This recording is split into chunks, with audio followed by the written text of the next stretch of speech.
So I'm out at this car show for this free clinic that's in the area that provides like healthcare for people that can't otherwise get it. And they needed someone to MC it and like play all the music. And I'm like, I used to do that. Like in my 20s, that was my job. I used to work at a couple of radio stations. Just after 4 o'clock at 91 FM, a hit music radio. Welcome to the big show. I didn't do that forever. In fact, I've changed careers pretty much at every decade. In my 20s, I did radio, and then 30s and 40s, it changed to different things. So if you're someone that's like a little bit older and you're thinking, I wonder if I want to change what I'm doing. Is it too late for me? This is kind of how it went for me.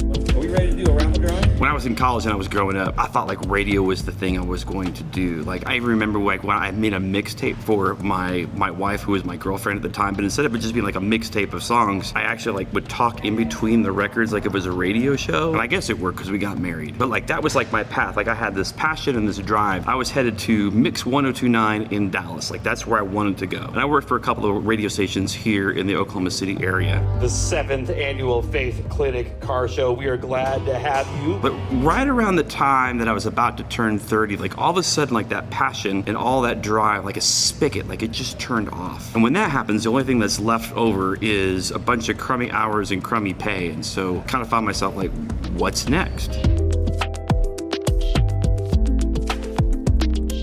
So I bounced around for a little bit, odd job to odd job. I worked in a recording studio, I drove a school bus, I tried being self-employed and designing websites. And this was right around the time that my son was born, so now it's not just me and my wife, like there's a full-fledged family going on. But eventually I found a job with a book publisher, and this would pretty much define my entire 30s. Now at the start it was pretty small. It was me, the family, and one other guy. I was the director of production, but there really wasn't any production department to direct. But by the end of it, it was 300 employees, and we were starting to get into international markets, and we got to turn an entire industry on its head, which was a lot of fun, except when it was not. There were moments definitely when it was stressful. I did wear a lot of suits during this time, so I thought I'd put this on for this portion of the video. I just got the text that my daughter is ready to be picked up from camp, so I thought I would I'm gonna wear this to pick her up.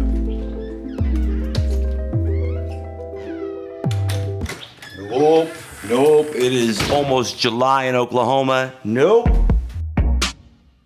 But right around the time that I was going to turn 40, I had this sense that something new was coming. And it was scary, but it was also exciting. I've been in church for most of my life and a part of like the music portion of the service and led various things, but all at a volunteer level. And I felt like it was time to do this full time. So there was a church looking for not only a worship pastor that could help with their services and lead the band and all that, but also be their executive pastor where I could take the administration skills that I learned in the business world and I could apply them where it made sense in the church. And so for the last 10 years, I've been a pastor.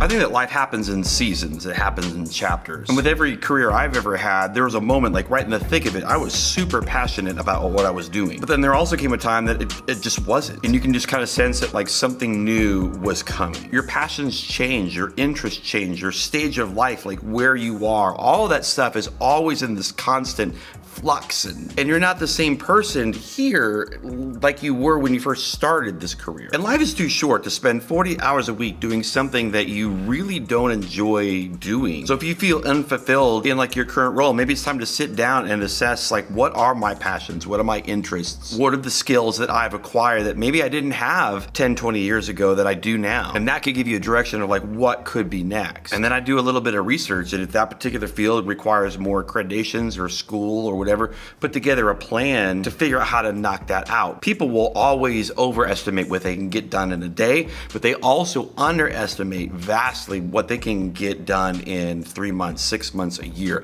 A little bit goes a long way. And I get it. It can be scary, especially if it's not just you, but it's your spouse and your kids. Like this decision just doesn't affect you anymore like it did when you were fresh out of college. And it's easy to ask the question like, what happens if it doesn't work out? But what happens if it really does work out?